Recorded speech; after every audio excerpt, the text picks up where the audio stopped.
So there are four areas of Roman sculpture we're going to talk about in this video. They did freestanding sculpture, much like the Greeks did, a full-size or bigger freestanding sculpture. They did busts, which is just a sculpture from the shoulders up. That was a very popular sort of Roman sculptural form. They're building of monuments, things like triumphal arches and columns, and then also sarcophagi.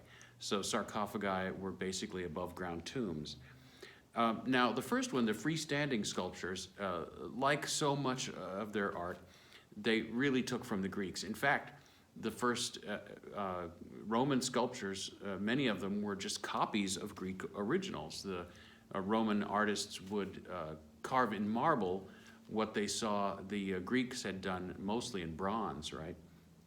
A lot of the early artists in the Roman Empire were actually Greek slaves, and so they were making copies of Greek originals, and they were probably trained as Greek artists, and so their art looks very, very much like late Greek art, making these copies of Greek statues, the ones that we all know so well. Most of the ones that we see, the Greek statues that we see, were actually Roman copies. Another really popular art form for the Romans was the bust. The portrait, basically, of someone from the shoulders up. And this was very popular. If you came into someone's house, anyone who was well off, they loved to have portraits of maybe themselves, maybe a portrait of the emperor or some other important person like that, a historical figure, and portraits of their ancestors, right? So when you came into their house, there would be, these portrait busts around. I guess maybe like photos of your family or something like that that you would have in your house now. And so these were very popular, and they also had an interesting thing about them, which was particularly men, even if they were well known, they didn't want the artists to polish up the sculpture too much. They wanted it to be very realistic, true to life, right? And to show them as they really were, even if it wasn't that flattering, right? And it was considered, I think, unmanly to want your portrait to be too pretty, too perfect. And so they wanted these artists to portray them as they really were. So this was a kind of realism, not idealized realism that you would see, in a lot of Greek art, but very true to life. Now, the next really interesting category is the monuments that the Romans built, right? And so the emperors liked to create monuments of themselves or have them created. Triumphal arches and triumphal columns to commemorate great battles, to commemorate the defeat of their enemies, and to show them in the best light possible. And so these were erected all over the Roman Empire. And so a big part of these monuments was what they call narrative relief. It's an important Roman art form. Narrative relief is basically just a carving in relief, sometimes deep relief, that tells a story, that gives information. And a lot of the time it was about the battles that they fought. Or great exploits of the emperors or their generals or other important folk. And then sometimes it was about mythology and the gods and things like that. But it was telling a story, it was giving information.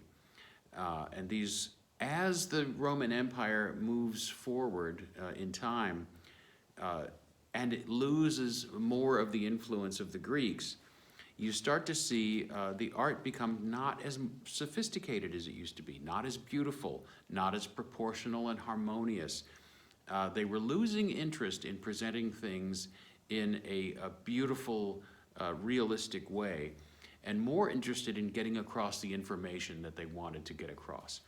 So what mattered in this art was not how the person looked or how things really appeared, but what happened, what was going on, how many people were there, what was the main action, And so these portraits were much more about who people were and why they were important, rather than how they looked. There's another category of Roman art which is really common. and still found. If you go to Italy, you may see, in fact, you should see some sarcophagi, which are basically above ground tombs. And this was something that was popular for anyone who could afford it to have a tomb made. And their influence here doesn't come so much from the Greeks as from the Etruscans. This was an Etruscan art form before it was a Roman one. And it was really common to show a husband and wife, for example, on the top of the sarcophagus together, reclining together in bed together, which is an interesting sort of intimate thing to put on top of a tomb. But I guess the idea was that here they were together now in the afterlife, whatever they believed about the afterlife, or maybe just commemorating their life together. And then the sarcophagi also might be decorated with scenes that depicted things that were important to the deceased, right? Things that they did, important exploits, interests that they had, or scenes from mythology, from the lives of the gods, gods that were particularly important to this person.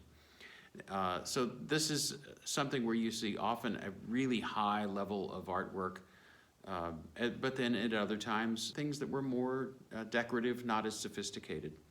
So these different categories of Roman art show how they took the heritage of the Greeks, added their own twists, their own wrinkles to it, in a way that was, I think, very practical for them, but not particularly original or creative as we've seen the Romans to be.